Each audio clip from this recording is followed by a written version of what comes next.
Beth for the final question, please. Beth. Thank you so much. Sky. Thank you, Beth Rigby, Sky News. Thank you, Prime Minister. If I could start with you. Prime Minister, President Trump has said he's ready to impose major sanctions on Russia if NATO countries stop purchasing Russian oil. He's got a point, hasn't he? Is that what you now believe is needed to bring Putin properly to the table? And what's your message to the President on US sanctions? And Mr. President, if I may, the King praised your personal commitment last night to finding solutions to the world's most intractable conflicts. You have invested much of your time and effort in Ukraine.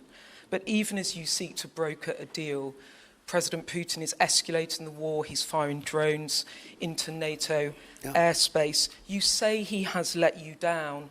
Was it a mistake to invite him to Alaska? Do you regret it? No. And is it time to squeeze him, sir, and scare him and impose sanctions? And finally, if I may, the elephant in the room, Lord Mandelson, he is no longer the ambassador.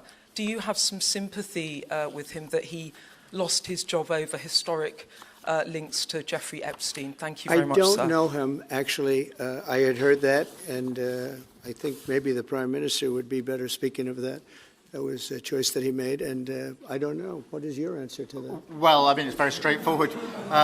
Some information came to light last week which wasn't available when he was appointed, and I made a decision about it, and that's very clear. On the question of the pressure on Putin and on Russia, which is obviously really important. Look, I think it is a challenge to Europe. There are a number of European countries which are too reliant on energy from Russia. The UK actually obviously has almost got nothing at all, but we do need to bear down and work with our European counterparts here. There are one or two countries, I think, that do need to look again at the question of energy. There's no one silver bullet here.